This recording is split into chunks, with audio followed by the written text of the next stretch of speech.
I'm going to talk to you about bird photography, and up there on the screen is a website. Everybody has a website, right?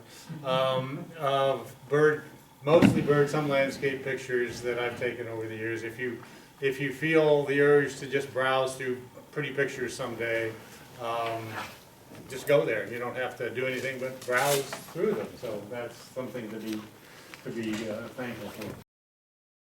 I'm going to talk briefly about equipment, and that's going to be very brief because there's way too much equipment. If I talked about it, you'd all be here until well into the next interglacial.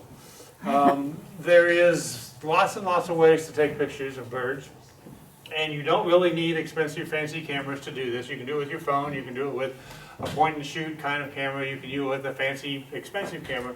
The only positive with the fancy expensive cameras is, besides being good for the economy, they will take a lot more views.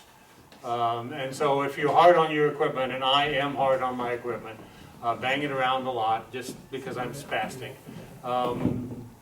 you'll get a lot more mileage out of a camera that's built to take that. And the last thing you really want is to have your camera fail on you when you're out there trying to take pictures of birds. So that's just one caveat. Otherwise, if you don't know what you want to use, there's lots of ways to find out. Camera stores are sort of a thing of the past. You can't go to a camera store anymore because they've all gone out of business because of the internet, mostly. But you can rent equipment. For example, if you thought that this particular kind of camera or lens was something you could use, you can rent it for a week or two and see if that's really true, and take it out in the field under the conditions that you would normally take pictures in, and it's a good way to get an idea of what exactly that thing can do, and if or not you want to get one. Focal length, one of the things that's important is for birds, they're small, they're fast. They don't let you get very close, so you need a long lens, and a long 400 millimeters is pretty much the minimum. Beyond that is better. I learned this morning that some of these little point-and-shoot cameras will actually get you out to 2,000 millimeters, which is mind-boggling to me. And so the longer the better. That's a fact of life. And this is a personal point of view. I personally cannot take a picture of it on a camera that only has a screen for a viewfinder. I need a little hole I can look into and see stuff, because most of the time I'm out in the sun. And if you're out in the sun, those screens, they don't work for me. There's a reason the old-time photographers had hoods that they put over their, because they were looking at a ground glass screen too, and they put a hood over their head to get out of the sun, to get out of the light so they could see it. If you got a hood, great, you can use a screen. Otherwise, try and find a camera with an actual viewfinder that you can peek through. Just my personal advice. But whatever you have, make sure that you understand it. Make sure that you can work it in the dark. Play with it, practice with it, so that when the time comes and a bird is going to give you 2 seconds to take his picture, you don't waste those 2 seconds trying to find it, where the aperture change, or if you need to change the exposure, things like that. Make sure you can just work it when you're looking through the viewfinder without having to look at the menu, without having to do any of that stuff, as much as you can. Make sure that you know how to use your equipment by instinct. And that takes a while. That takes a lot of time. That takes a lot of practice. That takes a lot of time in the field. But it is absolutely 100% worth it. Okay, let's talk a little bit about technique. Most cameras, point-and-shoot cameras in particular, but even DSLRs and things like that, have something called program mode. And if you're out in the field watching people take pictures, most of them are using program mode. Program mode is designed to take pictures of your kid's birthday party. It's not really designed for taking pictures of birds out in the wild, in changing light conditions and things like that. So get out of program mode. Use shutter priority mode for birds. I do, because basically birds are quick and fast, and I want to make sure I have a shutter speed that's going to catch them. You can use manual mode, which is where you change the aperture and the shutter speed yourself. I've been taking pictures of birds for 50 years. I grew up in manual mode, where everything was manual. In fact, the first camera I had didn't have any battery. It didn't do a damn thing with electricity. You set everything with your hands. And after 50 years of manual mode, I'm more than happy to have something do it for me automatically so I don't have to think.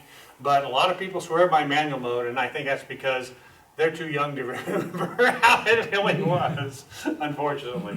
But you can use anything except program mode as far as I'm concerned. Use a quick shutter speed. A good rule of thumb is if you have a 600 millimeter lens, you need a 1/600th second exposure. 800 millimeter, 1/800th second. The minimum. Faster than that is better if you can get away with it. If you got on a flight, you can get away with it. But that's really the minimum you should try. Do you want to use a tripod? Do you want to use it handheld? A lot of newer cameras have a lot what they call image stabilization, which means that you can handhold things that you probably shouldn't be handholding without the stabilization. Use stabilization if you can find it. I hate tripods because I trip over them a lot, and I'll just get off this thing and demonstrate how to fall. But the other thing you can use is something like this. This is a piece of foam that you get at Menards or Home Depot that coat your pipes with in your basement in case they might freeze. Cut the little slit in it, put it over your windshield, put it over the window in your car, and that will allow you to balance your lens on it without the car vibrations.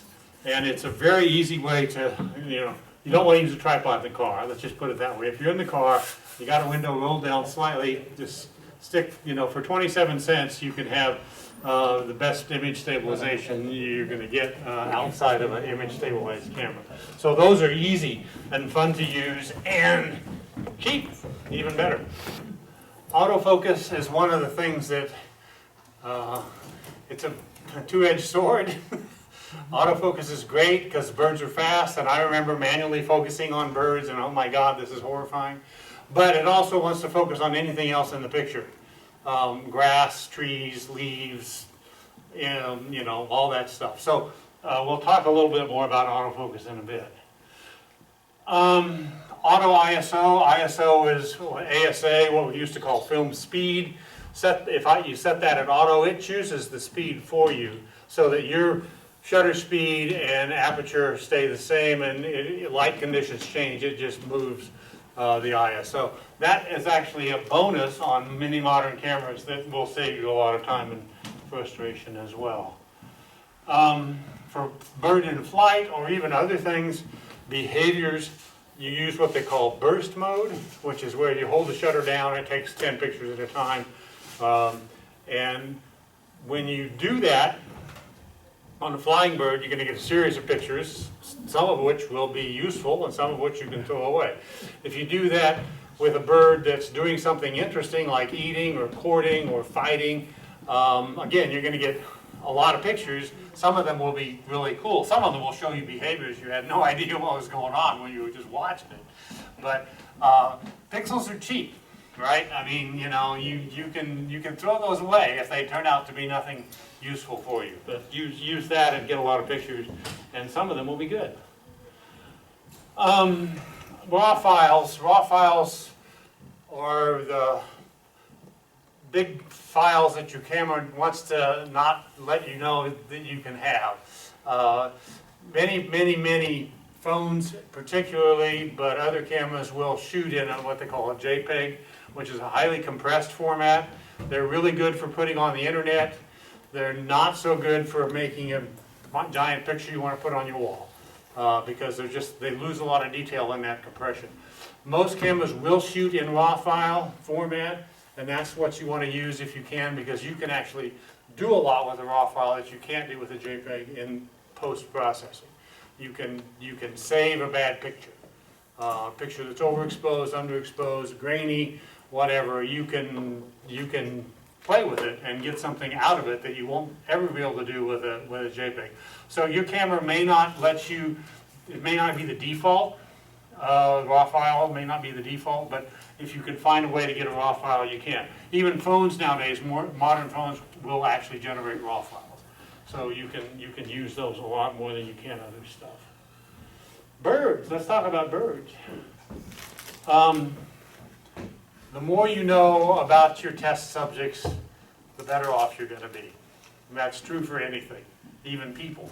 My father was a professional photographer, and he did a lot of weddings, and You learn a lot about human behavior during weddings, and you can adapt that to the next wedding you shoot where the mother or bride doesn't happen to come in drunk or whatever. There's a lot you can learn, but birds is the same way.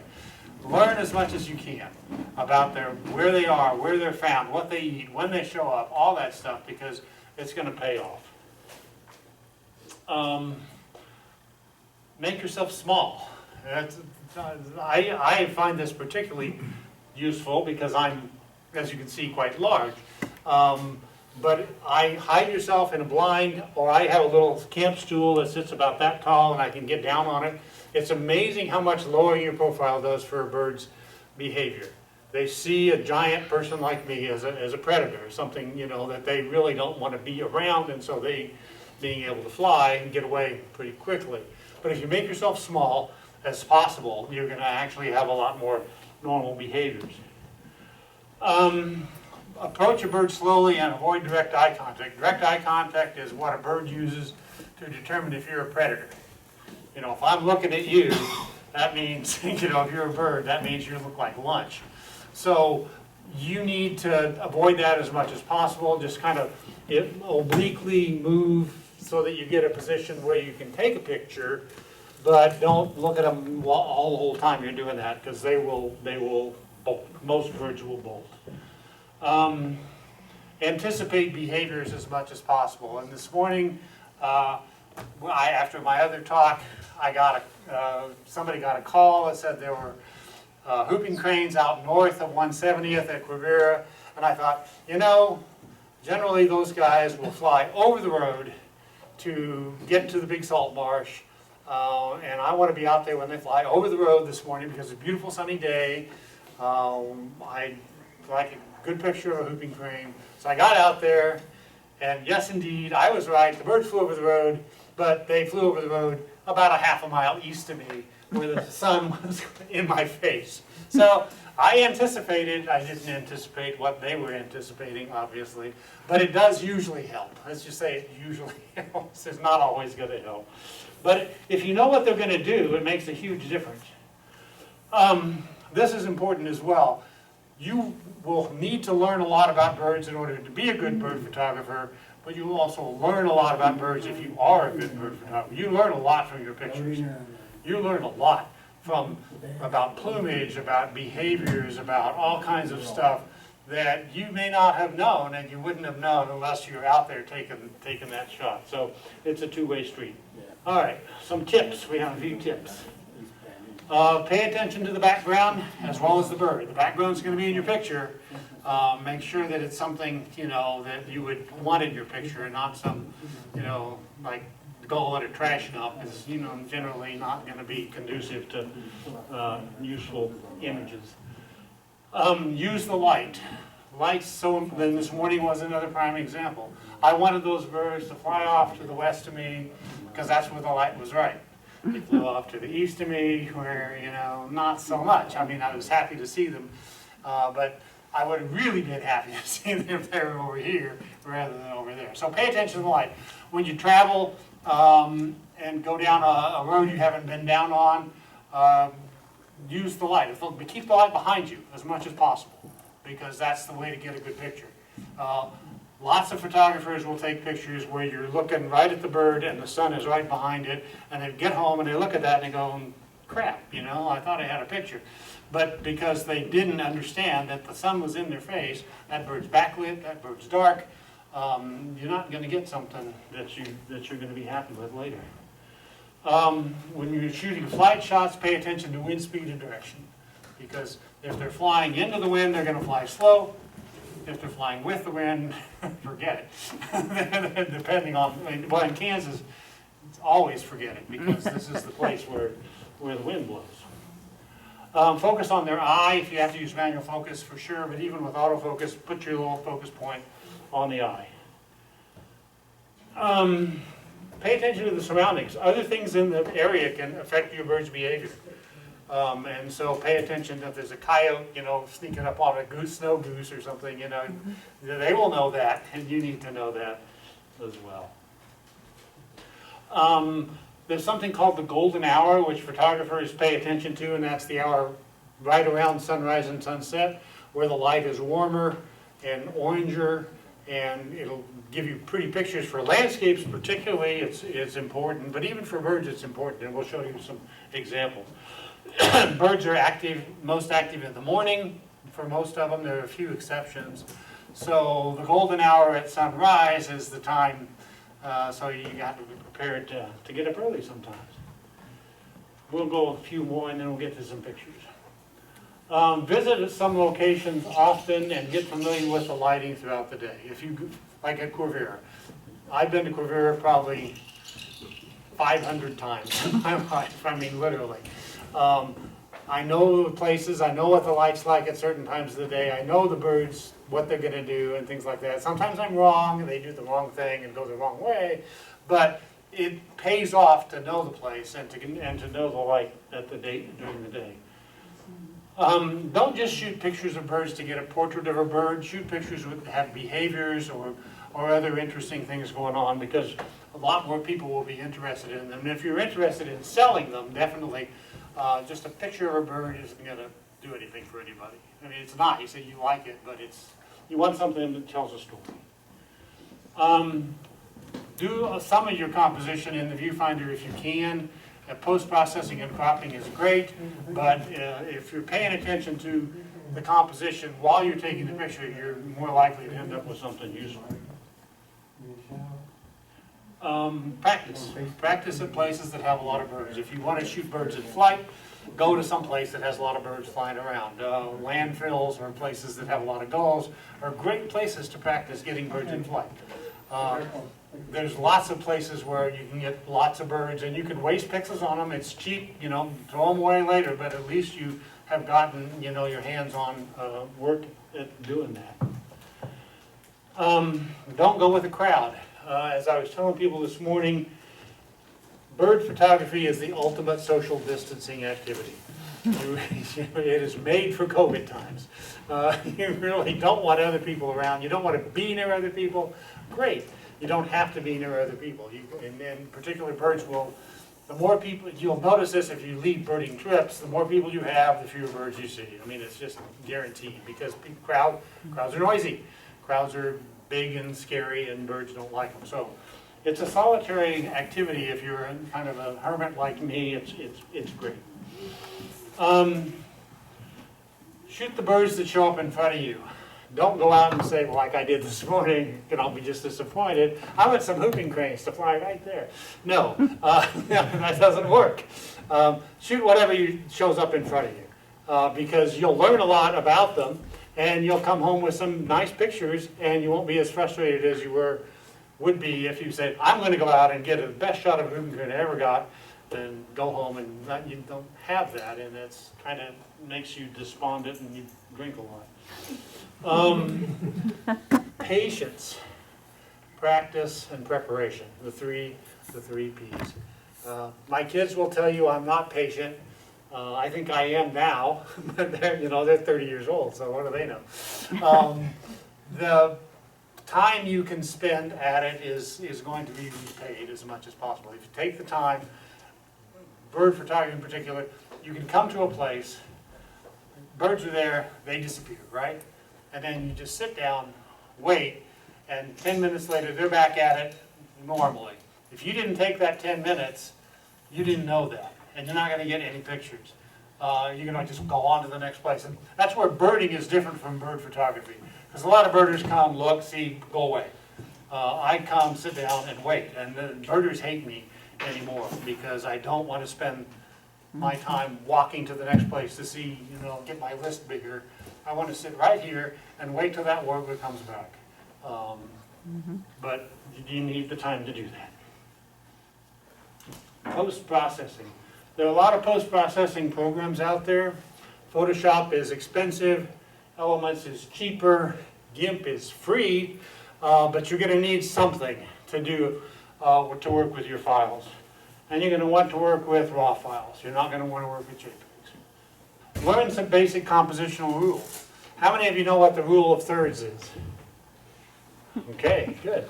The rule of thirds basically says that human beings prefer images or are most responsive in a good way to images that are divided into a 3 by 3 grid. So there's a third, a third, a third. We'll go through some examples of that in a bit too. And get creative, focus on other stuff. I love to take pictures of, close-up pictures as I can of plumages, because bird plumages are just fascinating. They're gorgeous.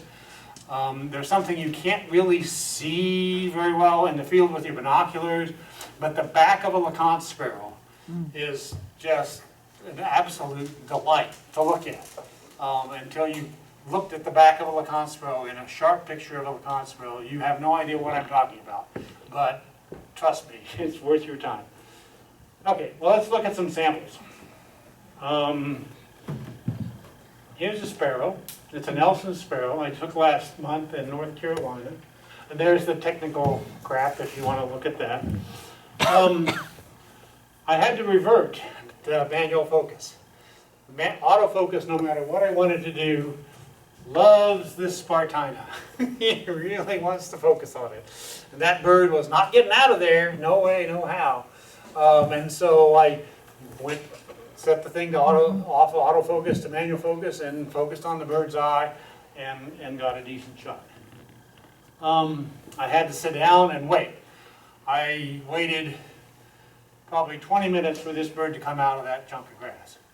And I knew he was in there, but he knew I was out there. And so we had to come to some kind of agreement as to when he was going to come back out. And I focused on the eye, and I knew where he was. I had spent the last 3 days at this spot looking for sparrows, and I knew there were seaside sparrows and salt marsh sparrows and Nelson sparrows all in there, and I just waited. I waited him out. I didn't get maybe the best picture I've ever had, but it's the only picture I got of a Nelson sparrow, and I'm happy with that. I'll go back and get him again sometime. And he'll come out and sing at me, right? No, probably not. So yeah, many, many visits to the spot. This clapper rail, St. Marsh, doing something interesting, having breakfast on a little fiddler crab. As you can see, it's backlit, and he was at the wrong side of the sun from me, but if you adjust your exposure, the bird won't be black and dark. You'll actually see details on the plumage. And the background will be washed out, but in this case, you know, that's just the cost of doing business. So you overexpose. Again, multiple visits to that location. Okay, this is a Nashville warbler in Pottawatomie County, Kansas. In the fall of this year, choose the background that really helps the bird stand out. So there's complementary and matching colors. That goldenrod looks like a Nashville warbler yellow. The sumac in the back gives them some contrast, and that makes a big difference. It's also on a cropped, not very much. This was composed pretty much in the viewfinder. And you see the rule of thirds. So this bird is about a third of the way from the edge. The goldenrod's about a third of the way from the edge. The bird itself fills the middle third. Its body fills about the middle third. And that makes for for human beings, for some reason, a more pleasing image. This is also a nice, bright, overcast day, so there's no shadows.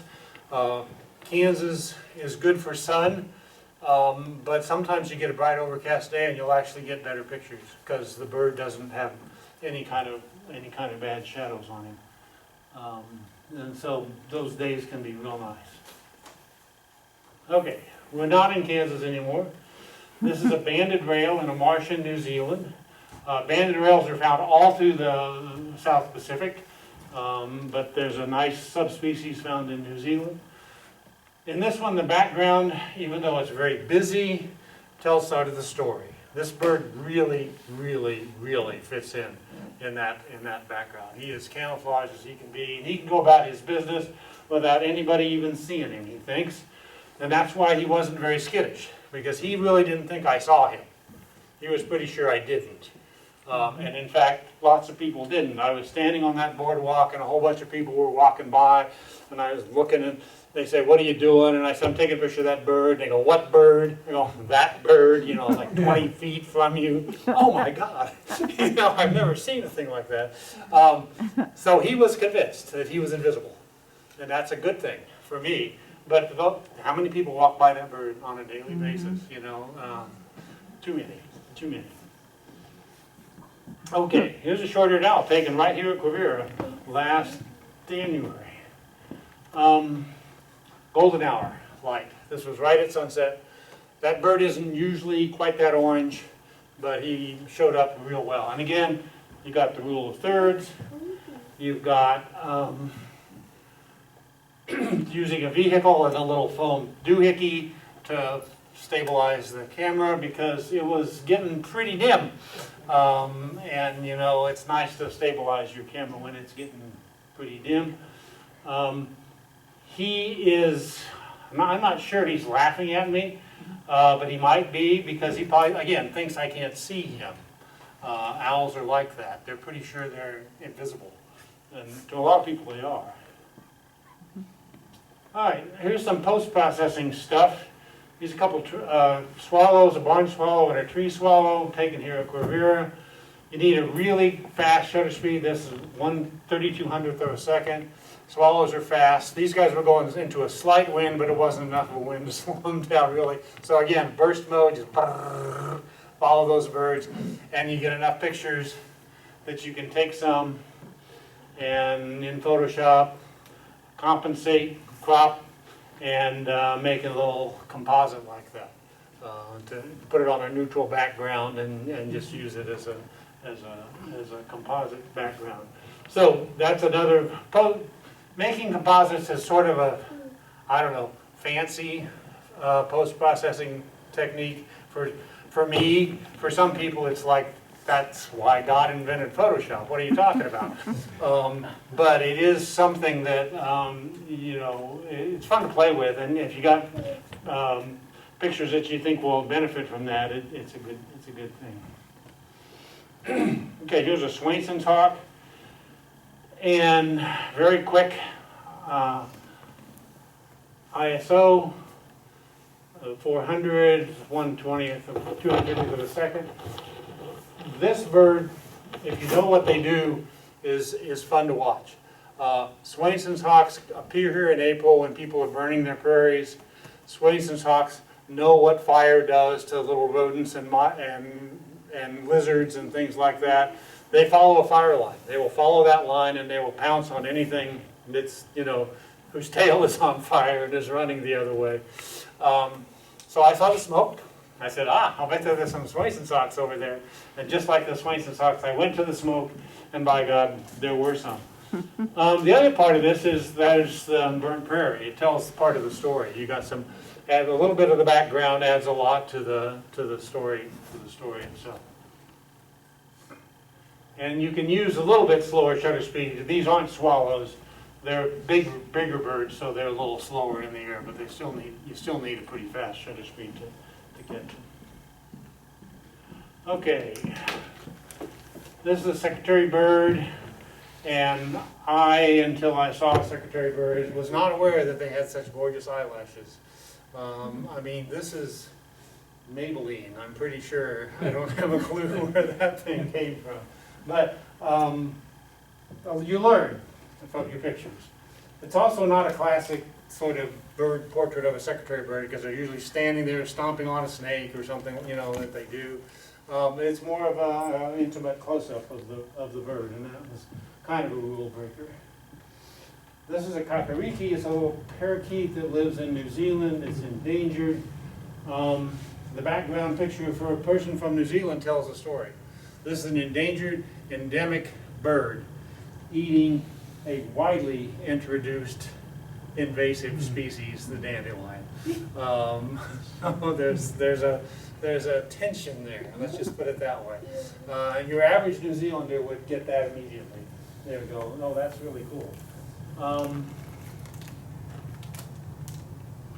It's not really breaking rules, but just trying to make a picture. It was an overcast day. It was near sunset, so it's a very slow shutter speed. I have lots of images of this bird that I threw away. because they just were not in focus, they were not sharp, the bird moved, but some of them worked out. And you need to occasionally break those rules to get a good shot.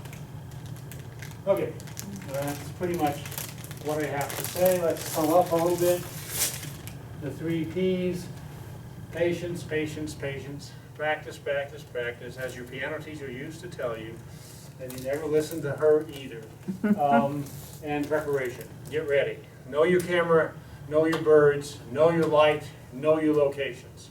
And you're gonna have a lot better chance of getting something you want. Light, location, and lifelong learning.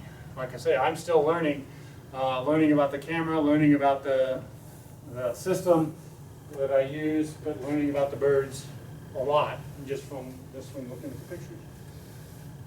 And know your equipment. I can't emphasize that enough. Just as much as you can. Practice with it before you go someplace. Don't go someplace really fancy. I taught study abroad classes. One of them we went to Brazil. One of the kids on the trip had just gotten a brand new fancy camera for a graduation present. And he didn't have a clue how to use it in Brazil, in the Amazon. Mm-hmm. And so we were constantly, I was trying constantly just coaching him. Okay, this is what, you know. But boy, he would have really gotten some much better use of that camera if in fact he'd spent a week even, you know, getting ready to go with it. Yeah, study up and move slow and make yourself tiny if possible and have fun. And I'm done. Period.